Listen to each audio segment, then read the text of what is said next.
tengah tantangan global yang semakin kompleks, pemerintahan Presiden Prabowo Subianto membentuk Dewan Ekonomi Nasional yang bertugas untuk merumuskan sekaligus memberikan rekomendasi strategis bagi kebijakan ekonomi nasional. Dilansir dari laman Sekretariat Kabinet Republik Indonesia, Dewan Ekonomi Nasional adalah lembaga yang dibentuk untuk memberikan nasihat kepada Presiden Republik Indonesia dalam bidang ekonomi. Lembaga ini bertujuan mempercepat penanggulangan krisis ekonomi, menyehatkan perekonomian nasional, dan mempersiapkan negara dalam menghadapi dinamika global. Dewan Ekonomi Nasional pertama kali diperkenalkan pada tahun 1999 melalui keputusan Presiden nomor 144 tahun 1999 yang ditandatangani oleh Presiden keempat Indonesia, Abdurrahman Wahid. Pembentukan DEN bertujuan untuk menghimpun para ahli ekonomi yang dapat memberikan masukan dan nasihat kepada Presiden guna memperbaiki kondisi perekonomian Indonesia pasca krisis moneter akhir 1990-an. Penunjukan Luhut Binsar Panjaitan sebagai Ketua DEN merupakan langkah baru sekaligus menghidupkan kembali lembaga yang pernah eksis 25 tahun silam ini. Presiden Prabowo menekankan pentingnya peran DEN dalam membantu pemerintah merumuskan kebijakan ekonomi yang efektif, terutama untuk menghadapi tantangan pasca pandemi, pengelolaan sumber daya alam, dan peningkatan daya saing global. Dengan keanggotaan yang terdiri dari para ahli, DEN diharapkan dapat memberikan masukan strategis untuk pengambilan keputusan pemerintah. Melalui perumusan kebijakan yang terukur dan sinergi lintas sektor, Dewan Ekonomi Nasional diharapkan dapat mengakselerasi pertumbuhan ekonomi yang inklusif dan berkelanjutan untuk kesejahteraan seluruh masyarakat Indonesia.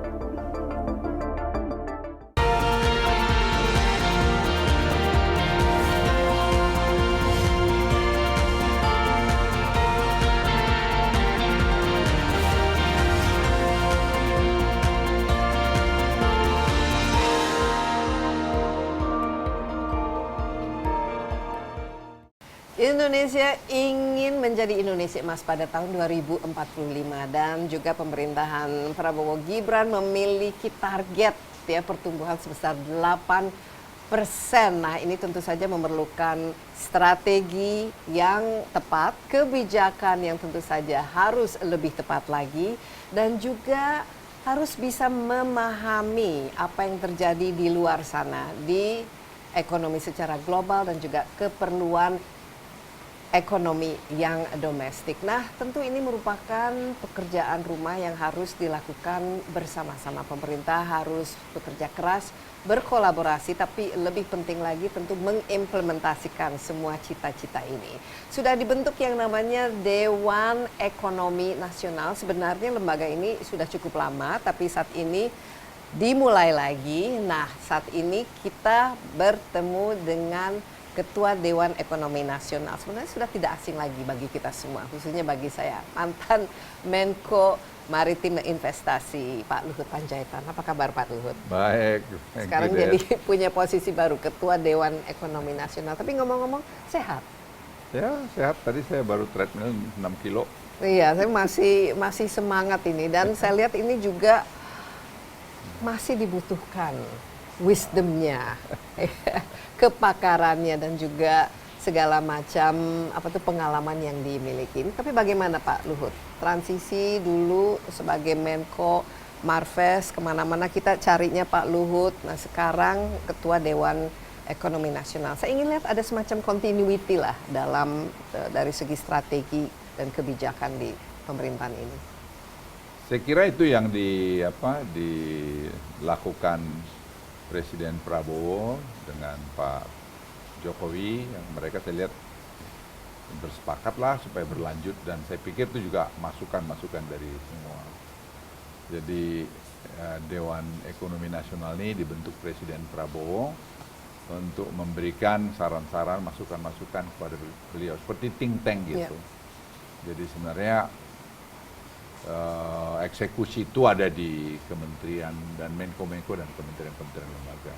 Tapi tugas, tanggung jawab, dan apa kira-kira cara Dewan Ekonomi Nasional ini kan ada anggota-anggotanya juga. Ini nanti bagaimana cara berkolaborasi maupun berkomunikasi?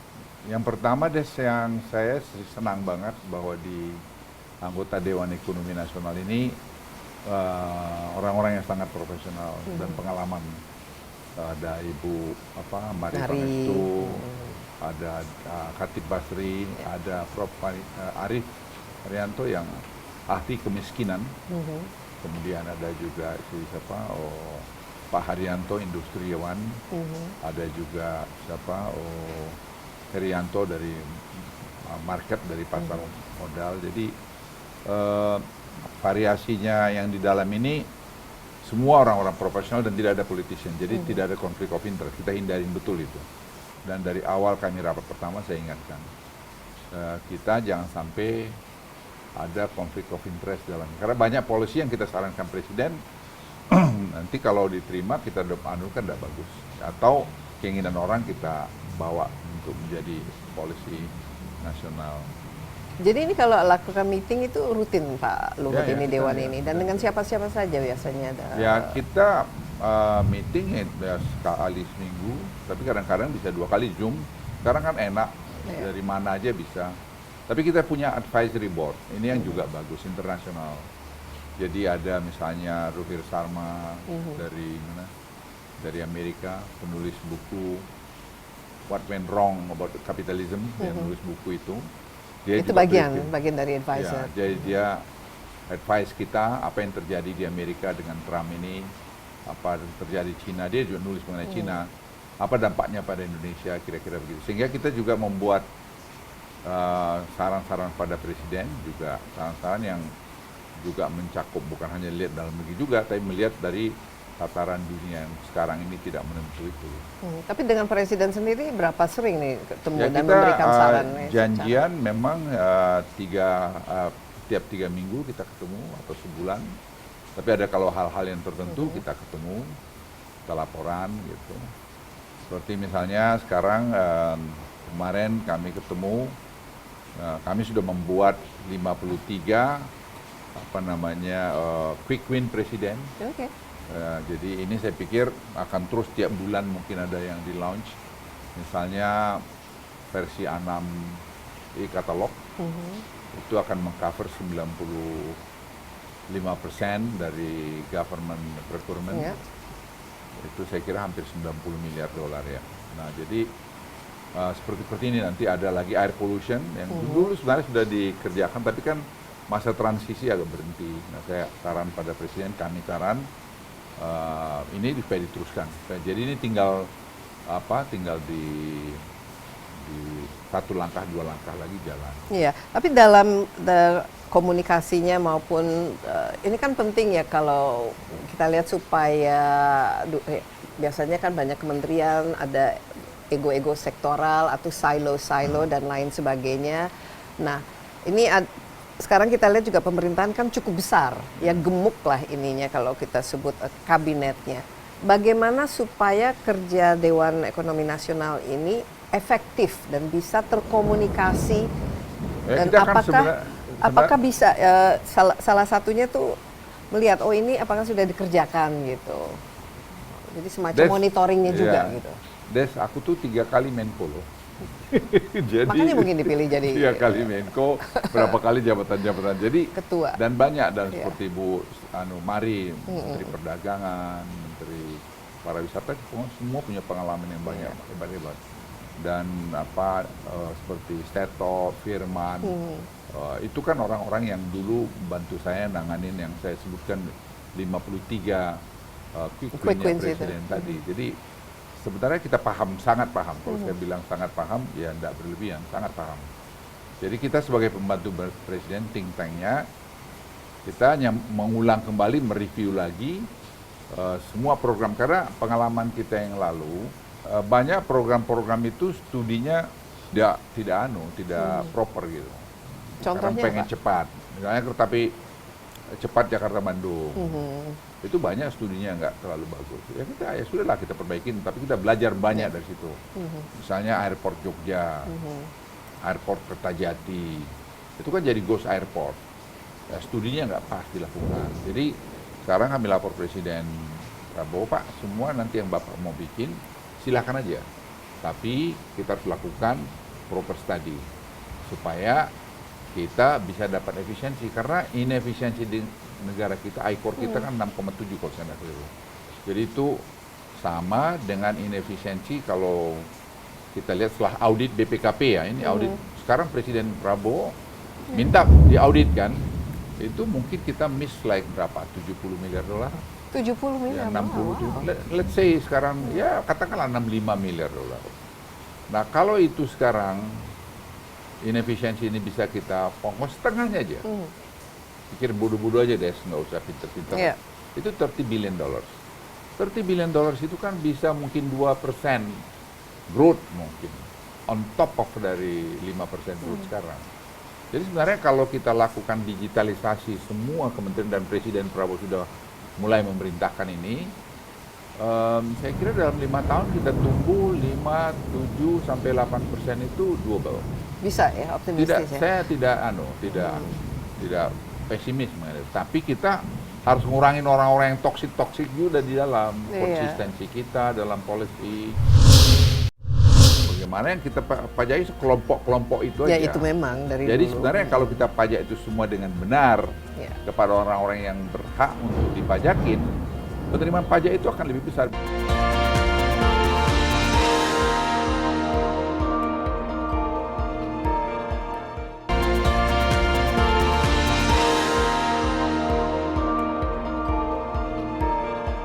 Tapi saya lihat itu justru kan makin besar sekali kan ininya. Saya khawatir ini jadi birokrasi itu kan salah satu penghambat ya kalau tidak efisien. Justru dengan semakin gemuknya pemerintahan atau kabinet, makin banyak layer, ada menteri dengan begitu banyak wamen, kemudian sekarang ada dewan ini, ada dan lain sebagainya. Bukannya nanti tambah ini kusut Pak Luhut, karena kan enggak. Ya saya pikir biar Bukannya aja tambah dulu efisien, jalan, tapi biar aja tambah. dulu jalan sampai nanti kuartal 1 pertama tahun depan. Saya kira Presiden Prabowo mengamati dengan cermat kok. Jadi kita juga memberikan masukan-masukan. Tadi saya pikir kalau 53 quick win ini bisa jalan, mestinya sih kita mestinya oke. Jadi tadi 53 quick win tadi itu macam-macam itu semua itu sudah Apa kira-kira yang top inilah, top 10 ya seperti lah. tadi misalnya ini e-katalog, terus kemudian Simbara. Semua kan Simbara sekarang pada critical mineral kita kan kita anukan, sehingga seperti batu bara, seperti nikel semua masuk. Nah sekarang kelapa sawit. Ya, untuk hilirisasi nih kan semua Hilirisasi kelapa tujuannya. sawit, sehingga semua source of revenue kita bisa kita ukur. Nah sekarang misalnya soal pajak, Cortex sudah dibikin oleh Kementerian Keuangan on the way Terus yang sekarang ya. PPN 12% ini menurut Pak Luhut memang penting, tepat untuk atau wrong timing? Sebenarnya atau kita ada sarankan kemarin pertemuannya saya kira bagus dengan Menteri Perekonomian. Kita selalu berkomunikasi semua. Kan ini yang logik-logik aja. Jadi purchasing power kita itu memang lemah. Sekarang kita kirim tim ke Jawa Tengah, Jawa Timur untuk lihat sendiri ke lapangan. Jadi tidak hanya kita lihat data angka saja, tapi kita lihat di lapangan. Jadi tim kami ada pergi ke bawah untuk melihat. Si Niki sekarang lagi di sana.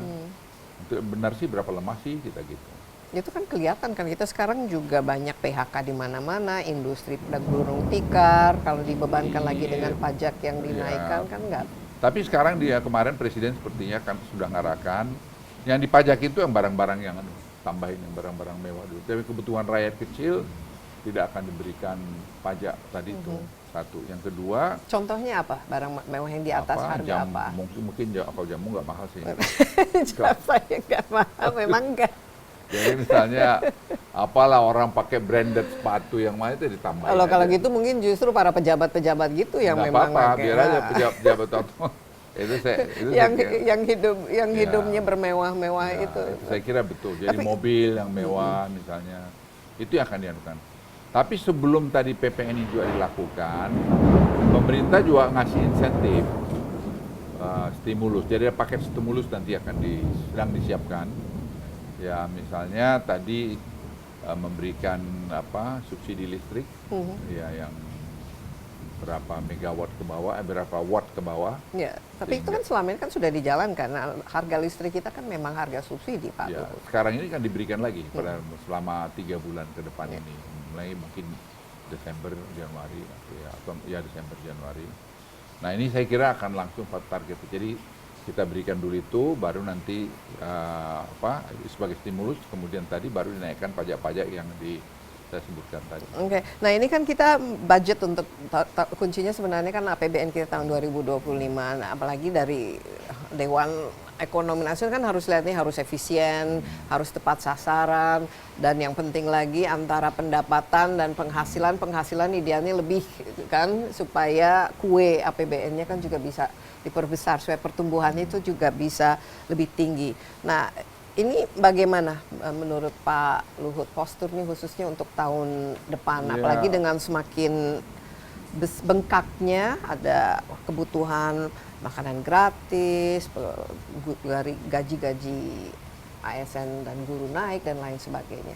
Apa yang perlu kita sebenarnya efisiensi yang disampaikan Presiden Prabowo itu di Sentul itu udah benar banget, semua udah bagus itu.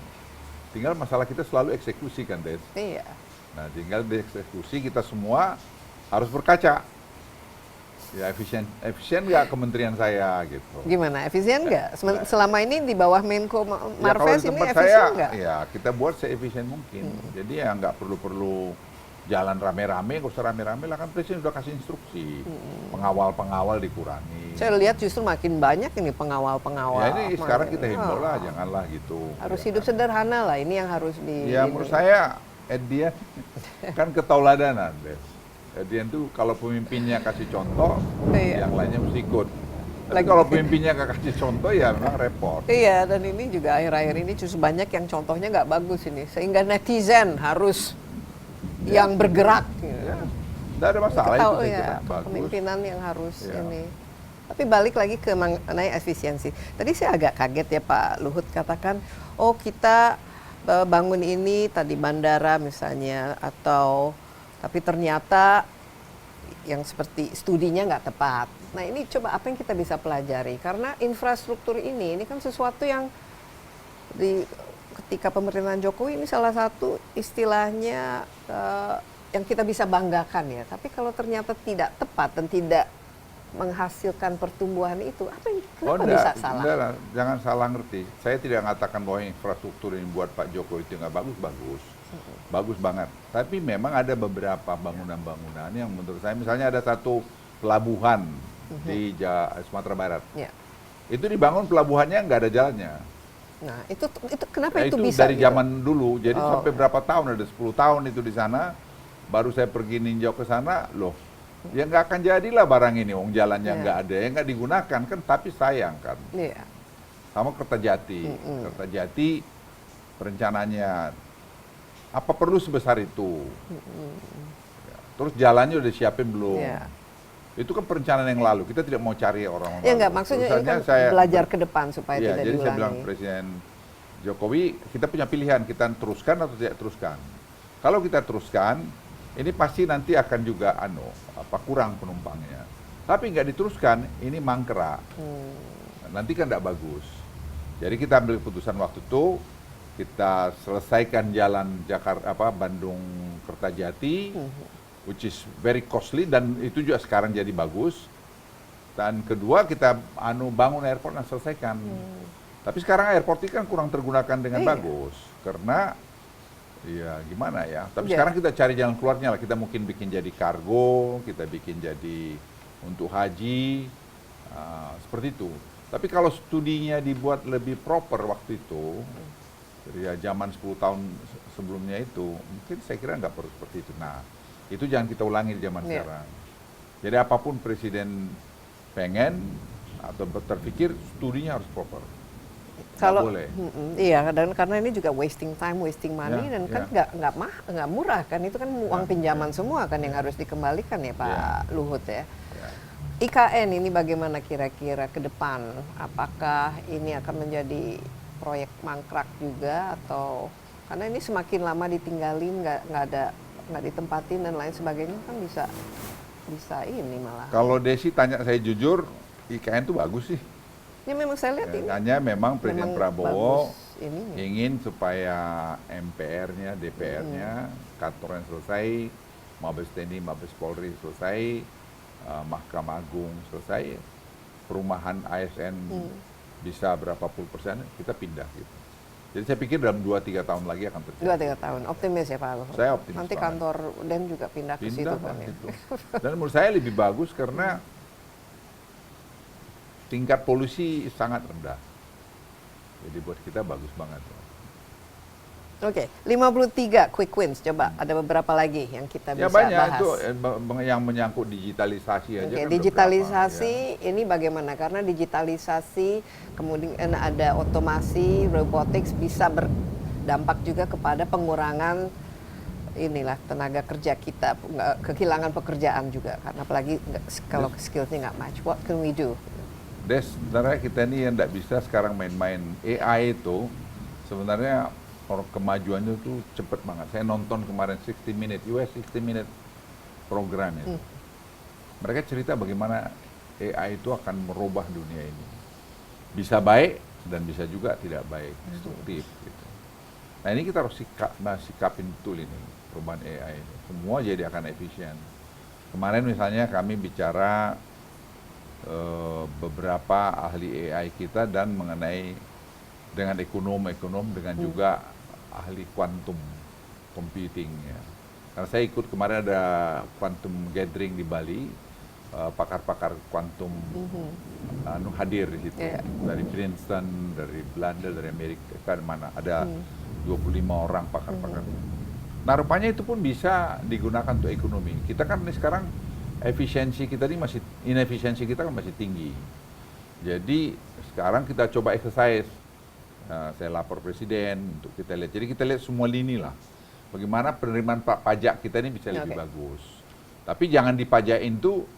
Kemarin Pak Dede Basri jelasin tuh. Bagaimana yang kita pajaki kelompok-kelompok itu aja. Ya itu memang dari Jadi dulu. sebenarnya kalau kita pajak itu semua dengan benar kepada orang-orang yang berhak untuk dipajakin, penerimaan pajak itu akan lebih besar. Itu bisa 2,5% dari hampir 2% dari GDP kita. Itu angka itu bisa berapa ratus triliun. Angka itu besarnya. Jadi saya pikir tinggal sekarang itu lagi mau dikerjain. Jadi kita coba exercise lah itu semua. Dan saya pikir dalam 1 tahun, 2 tahun ke depan mesti itu akan bisa, lebih ya? baik. Sebenarnya ini buat Indonesia ini golden opportunity. Asal pejabat-pejabatnya tadi juga memberikan penjelasan yang bagus, konsistensi yang bagus. Jangan ada yang minta-minta. Ada yang minta saham lah, minta uang lah, janganlah. Biarkan as is itu. Kalau kamu mau jadi kaya, pengen kaya, jangan jadi pejabat. Pedagang aja di luar.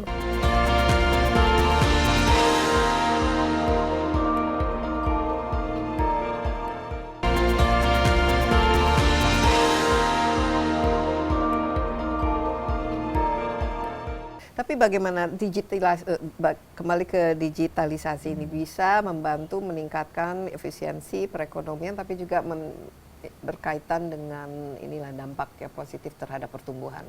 Karena gini deh, contoh ini ya mengenai Simbara. Simbara batubara itu sekarang sudah jalan. Jadi misalnya Desi punya license untuk batubara. Kita tahu isinya berapa, cadangannya, terus kemudian kalorinya berapa, letaknya di mana, luasnya di mana, yang miliknya siapa dan seterusnya. Nah itu semua udah masuk dalam database-nya. Nah begitu nanti Desi mau ekspor, itu kita trace semua itu. Trace. Sekarang udah jalan itu, bukan ngomong-ngomong, ini udah jalan. Itu kita bisa menghemat 40%. Nah itu baru satu, itu tadi batu bara, nanti nikel, nanti juga tin, nanti juga mungkin copper, nanti juga kepada kelapa sawit. Kelapa sawit itu ada kita pikir dulu kita punya tuh 12 juta hektar. Bertahun-tahun kita pajakin cuma 12 juta hektar. Ternyata kita 18 juta hektar setelah kita digitalize semua. Nah kami ngerjakan itu ber3 tahun loh, 2,5 tahun. Dan sekarang kita pasti akan revenue tinggi dari sana kan. Jadi kalau ini nanti semua kita satukan, yang saya sebutkan tadi, kita punya 27.000 apps di seluruh kementerian lembaga, itu jadi satu portal, itu angkanya akan besar sekali. Jadi data kita akan besar. Dengan big data kita yang besar ini, kita bisa mengolah apa saja. Dari kemarin dijelaskan ahli-ahli AI kita, apa aja kita bisa buat. Ternyata ada juga orang Indonesia, si Thomas Priyono apa siapa, di MIT profesor, dia juga mau bantu. Dia mau bantu. Jadi ini penting ya, menciptakan transparansi juga, Oh kan, ya, akuntabilitas. iya. Sekarang seperti e-katalog. E-katalog itu waktu kita mulai Des, itu cuma 50.000 item. About 3 years ago. Nggak sampai sih. Sekarang 11 juta, 2 item. Kemarin kita baru bicara dengan Boston Consulting Group di sini mengenai bagaimana membuat industry policy dasarnya dari item yang ada di e-katalog. Tapi semua item-item itu memang bagus ya, maksudnya Ya, harus nggak ada kan kurasinya kan ada. Iya, ada. itu Kurasinya ada kan ada, yang monitor terus-menerus, Ada, bukan ya. aneh-aneh. Dan sekarang sudah versi 6. Nanti yang mau di-launching oleh Presiden versi 6 ini tanggal 10 kalau saya tidak keliru, itu akan UMKM yang terlibat itu langsung bisa 2-3 hari kemudian dapat bayaran dari Kementerian Keuangan. Jadi uangnya tidak nunggu sampai berapa bulan baru dapat bayaran. Ini kan satu kemajuan luar biasa. Jadi UMKM kita itu ya tidak berlama-lama uangnya di tempat lain. Jadi cost of fund-nya dia jadi Iya. rendah. Dan mereka harus sudah semuanya onboarding ya, platformnya Yes. sudah harus digital ya. Yes. Dan itu memang kita wajibkan. Jadi nanti Presiden tanggal 10 atau 20 saya lupa tuh launchingnya, itu bersamaan dengan DIPA. Jadi semua wajib pemerintah daerah dari tingkat 2 sampai kepada pemerintah pusat itu belanja di katalog. Dan itu 95% saya kira sudah bisa dikan. Dan Presiden kemarin di brief, beliau udah bilang langsung saja kepada semua, kepada GovTech itu. Nah GovTech ini kita berharap mungkin 6 bulan. Iya. Dan sekarang udah bisa di-launch oleh Presiden. Jadi harus ini good corporate governance-nya Yes. harus dijalankan, transparansi, karena ini kan korupsi ya. Harus. Ya makanya dulu saya ngomong OTT itu kampungan pada marah. Maksud saya kampungan itu ngapain sih kita kalau bisa bikin bangun ekosistem tidak ada OTT-OTT-an. Sekarang kan hampir nggak ada OTT. Government procurement loh. Ya. Nggak ada. Ya, siapa yang di OTT? Dulu kan karena kita bisa deal, ketemu. Bukannya sekarang DC masih ada nggak di bisa, bawah meja. nggak bisa. Nggak tahu Kamu tuh, mau beli barangnya harus melalui e-katalog. Kau deal sama mesin itu. Deal sama mesin gimana? You bribe sama mesin. Itu terjadi. Sekarang, jadi kita ini ya jangan senang ada drama. Bukan saya tidak setuju dengan OTT. Kalau memang Pak Anu Ya, ada silahkan aja di OTT. Iya, dan Tapi jangan jadi itu tujuan tidak menyelesaikan masalah juga. tapi kan memang masalah korupsi ini salah satu yang ya, istilahnya menjadi roadblock kita lah untuk maju, Pak Luhut. Setuju. Ada Makanya saya bilang kebocoran, tadi, inefisiensi. siapa sih orang yang nggak punya sifat jahat? Wah. Semua orang punya keinginan. Makanya ada agama Biasanya, ya, nggak biasanya karena ada kesempatan. Nah, kalau kesempatannya di... Ya itu, nah kita bikin kesempatan itu kurang.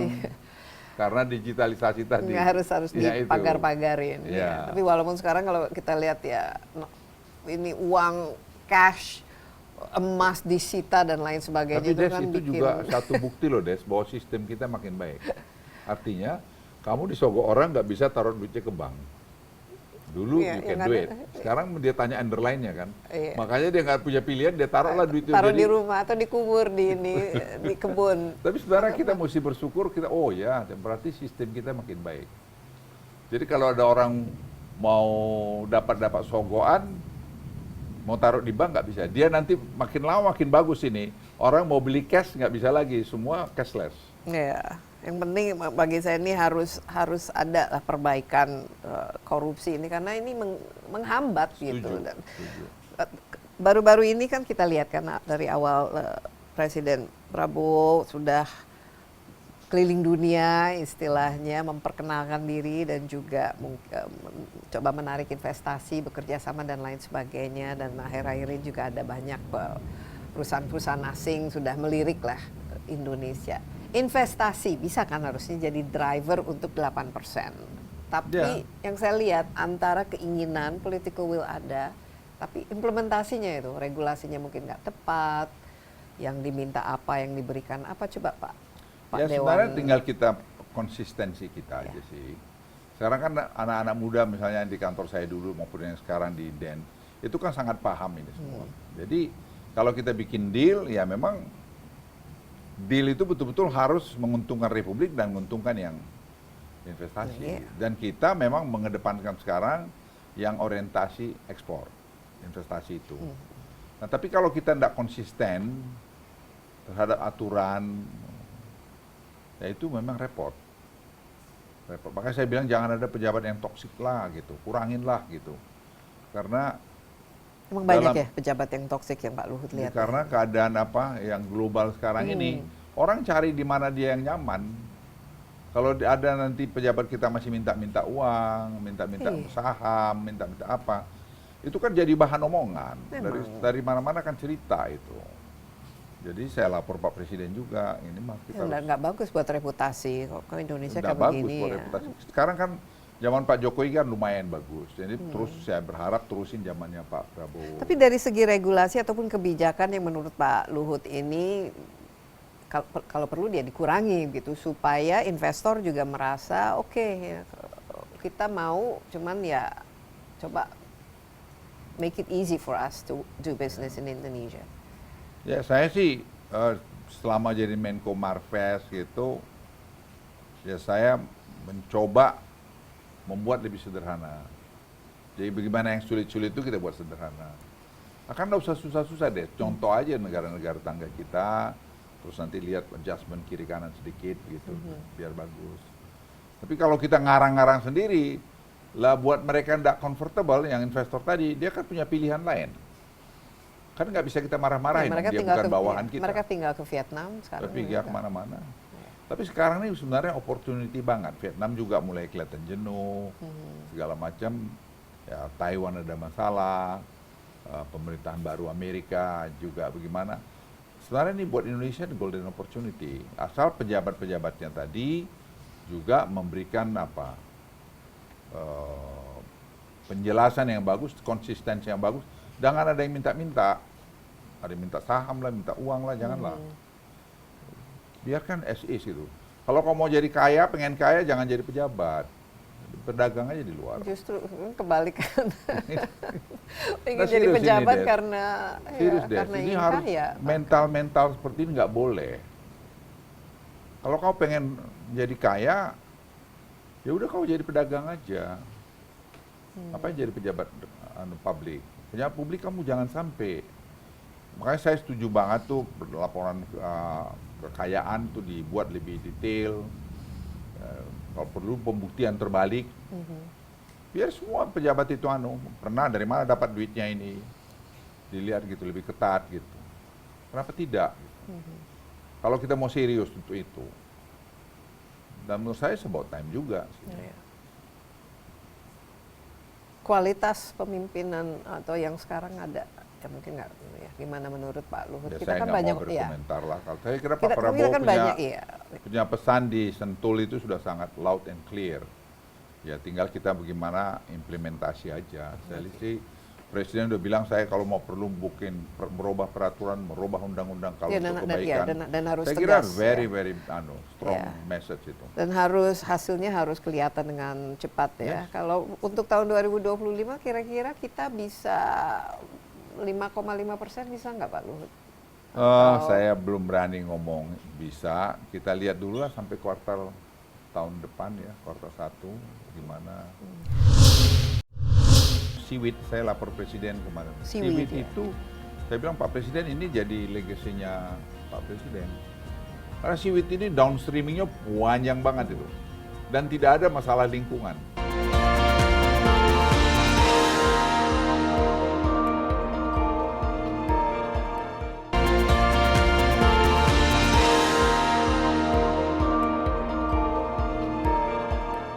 Dari 53 itu lagi, apalagi yang bisa menjadi driver untuk 8%? Kalau ekspor di mana saja yang bisa? Sekarang kan downstreaming ini jalan ya. Downstreaming itu Presiden sudah minta supaya kita kan ini sekarang nikel ore jadi stainless steel. Stainless steel itu macam tipenya kan, ada yang apa namanya istilahnya nomor 330 atau apalah, saya nggak terlalu paham. Sekarang yang untuk bikin jarum suntik, untuk bikin alat operasi, untuk kitchen set, itu kan beda tipe stainless steelnya. Nah, jadi kita pengen juga ini dibuat supaya bisa lebih turun ke bawah lagi. Jadi nanti Masa Pakistan yang memproduksi apa namanya alat-alat operasi, dia nggak punya nikel tuh.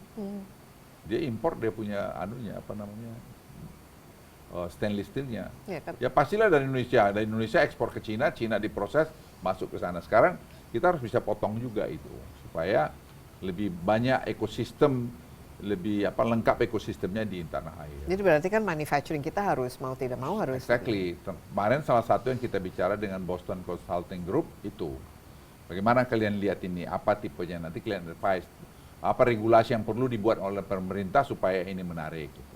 Kita suruh aja orang pintar-pintar itu kerja, karena gampang. Ya, tapi memang ya, karena mungkin selama ini kan kita sangat mengandalkan sumber daya alam kita, harus kita ekspor itu, tapi ya kita justru ya impornya ini yang seharusnya kan kita bisa produksi itu Ya, sendiri. itu yang sekarang sedang kita kerjain. Jadi memang apa barang-barang yang kita tidak punya, tapi dibutuhkan untuk membuat satu barang, ya ngapain dipajakin macam-macam, ya biarin aja. Nanti dia jadi barang, baru nanti kita pajakin untuk waktu ekspor gitu. Atau tarifnya. Jadi saya pikir kita harus cerdas. Untuk tadi TKDN. Iya, nah kan hilirisasi ini kan kadang-kadang kan saya juga bingung, ini hilirisasi karena apa yang bisa kita hilirisasi, yang bisa kita lakukan segera selain ya minerals kayak nikel itu memang ada ininya lah, marginnya bisa kelihatan, tapi kan sebenarnya kita bisa banyak sekali produk-produk. Cuman apa yang harus diperlukan supaya industrialisasi ini betul-betul berkembang? Nganu siwit, saya lapor Presiden kemarin. Siwit ya? Itu, saya bilang Pak Presiden ini jadi legasinya Pak Presiden. Karena siwit ini downstreamingnya panjang banget itu. Dan tidak ada masalah lingkungan. Kalau nikel ore masih ada lingkungan. Ya. Masih ada persoalan tadi masa apalah, limbah lah, inilah gitu. Tapi kalau siwit tidak, siwit itu bisa jadi degradable plastik, bisa jadi itu carbon sink juga, bisa tempat kita grow tadi lobster, abalone dan sebagainya, dan bisa jadi apa namanya itu organic fertilizer, bisa juga nanti biofuel, dan kita negara terbesar di dunia untuk itu. Kita sudah nyiapkan 2,1 juta hektar. Di mana? Seluruh Indonesia ini ada berapa tempat?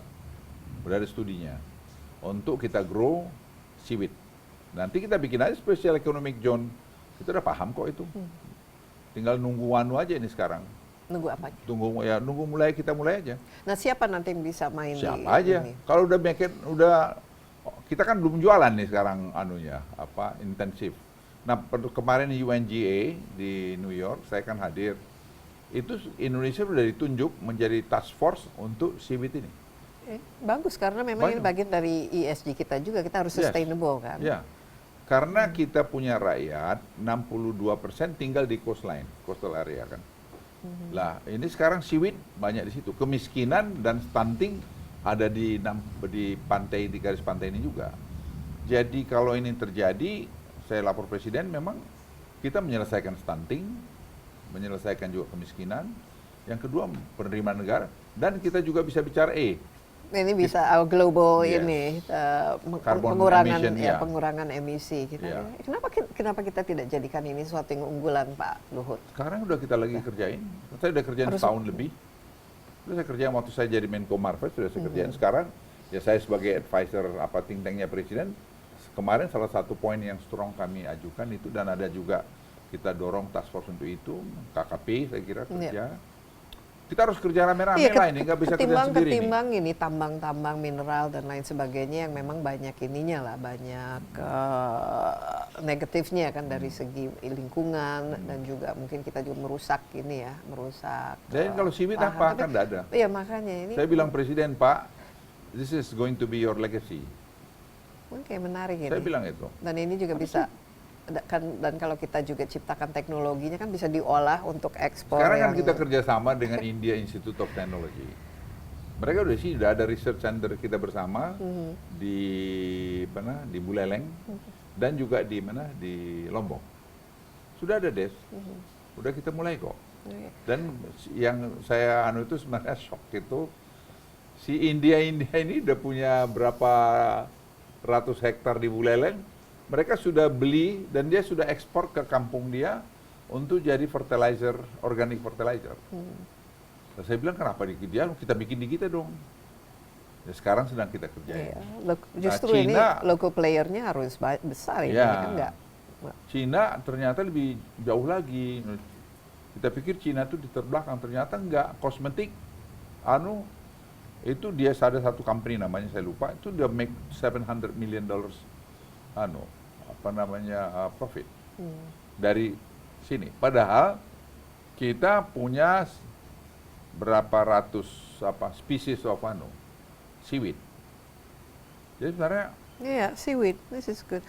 Bicara mengenai investor ya, kan kita kan banyak ini ya, ya mitra dagang dan lain sebagainya. Bagaimana kita memilah-milah dan mendapatkan investor yang bukan saja sesuai dengan inilah bisa menciptakan tenaga kerja dan lain sebagainya, tapi juga peduli pada lingkungan dan juga bisa menambah ya knowledge transfer.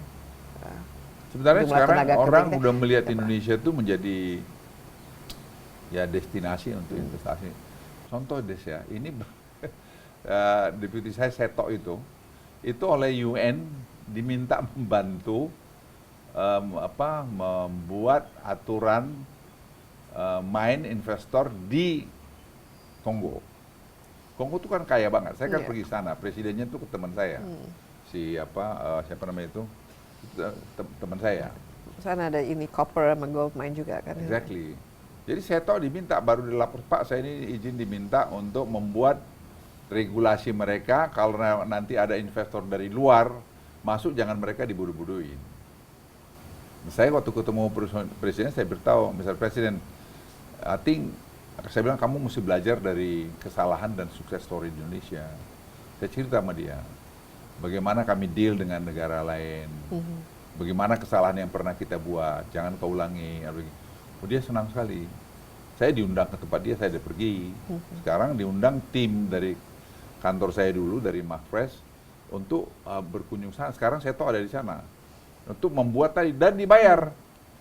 Dibayar, terus saya tahu bilang, saya nggak bisa terima duit, karena saya kerja dari ini, bantu. Jadi Indonesia itu hebat. Jadi di Afrika itu Indonesia itu sangat bagus sekarang dalam konteks downstreaming. Downstreaming mineral. Dan ini bisa menjadi driver dari pertumbuhan. Sangat 8%. bisa. Ya asal. Kalau kita nggak ada downstreaming sekarang nikel ore ini, apa ekonomi kita seperti ini? Ya, tapi jangan hanya nikel saja itu Loh, makanya. sekarang kita sudah harus banyak. sudah Kita harus banyak. menjadikan, saya ingat Pak Luso, kita harus menjadi bagian dari global supply chain. Yes. Kalau negara-negara lain kan semua masuk Setuju. ke dalam itu. Kita, nah ini masalah iPhone aja sampai sekarang kan jadi, nah itu gimana sih? iPhone? Yang iPhone 16 kan akhirnya. Ya, itu Menurut juga Pak Luhut gimana? Menurut saya kita harus hati-hati. Jangan kita ban lah. Itu saya kira istilah ban itu kurang agak sensitif bagus ya? lah, sensitif lah. Tarif aja kita gunain. Amerika gunain tarif, kita naikin tarif aja. Itu akan ada dampak pada kita nggak nanti Presiden Trump? Kalau tarif nanti ke China kita katanya ban bisa. itu, nanti si Trump ban kita pula mati. $30 billion surplus loh kita dengan Amerika. Saya masih ingat dulu saya ngerjain itu 3 tahun loh, USTR untuk kita dapat license untuk masuk ke mereka itu. Tapi nanti 3 kalau tahun. tarif kan Presiden Trump udah bilang dia mau. Ya kita sekarang, Itu harus- kita kan ada kontak-kontak juga. Bisa ya. kontak. Ya, Pak Bagus ya. Prabowo kan pengen sukses. Dan kita semua ingin dong pemerintahan Dan sukses. kami, ya. saya pribadi, apalagi saya pengen beliau sukses. Ya dong, karena kalau suksesnya Presiden Prabowo kan suksesnya Republik. Iya.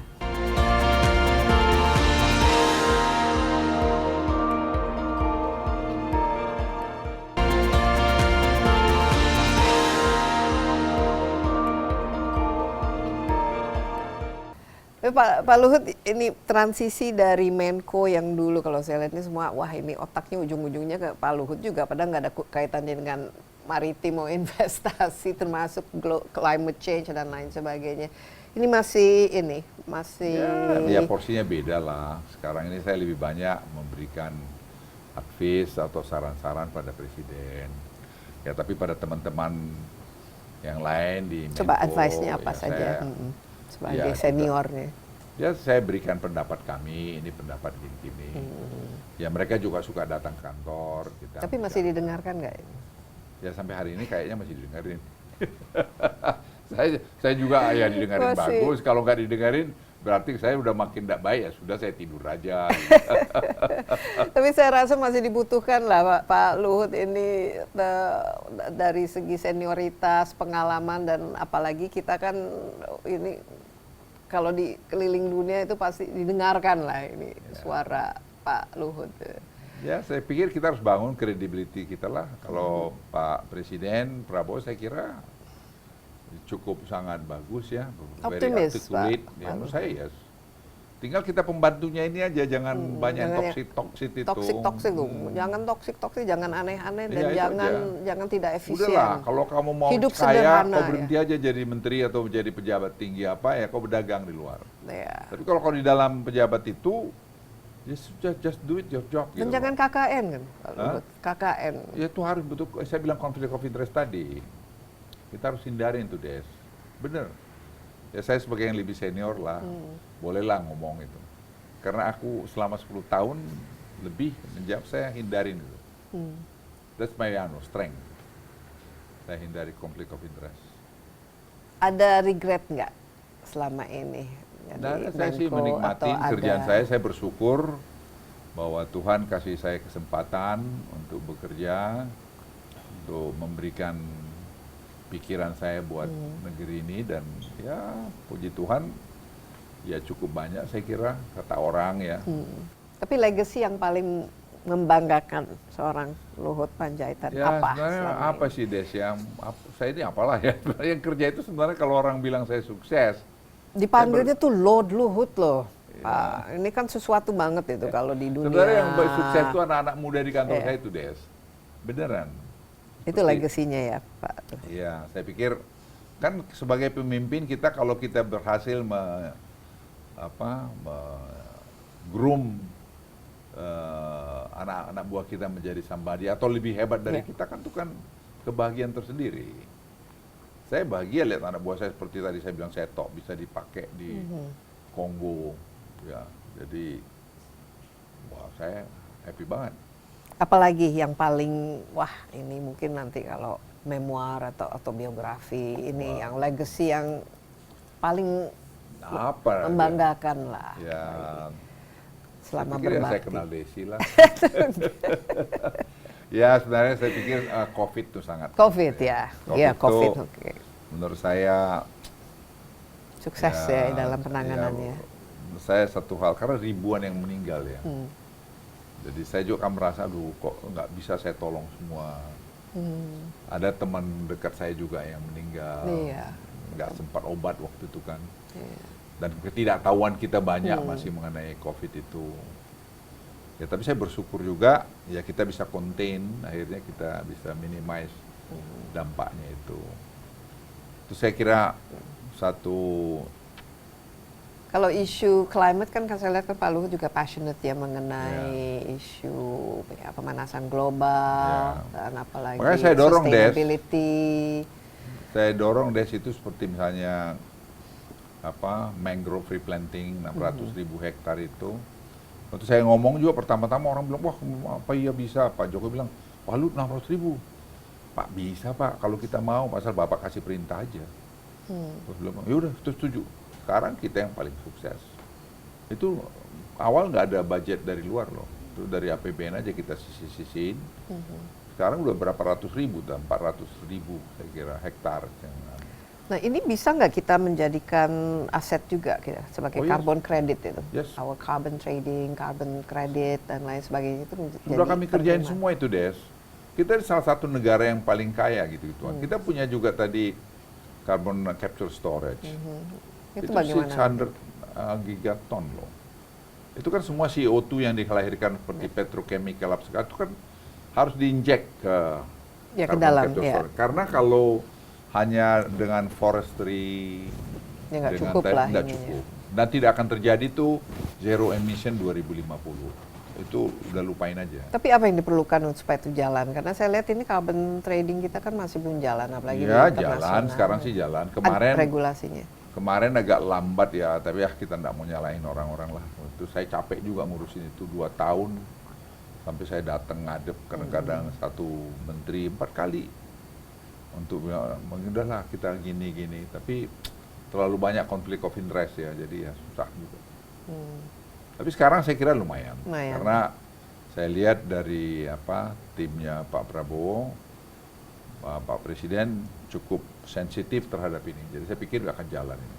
Baik, Pak Luhut. Sayang kita kehilangan mungkin 2 tahun ya. Iya, apalagi kira-kira?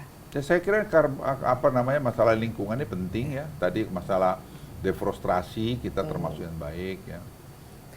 Data center ini, nah saya lihat ini menjadi banyak sekali orang sekarang tertarik itu masuk ke data center. Kita ini tuh apa yang harus paling hebatnya itu karena kita punya green energy banyak potensial ya. Ada geothermal, ada angin, ada solar panel, ada hydropower, ada tidal, you name it lah, banyak sekali gitu.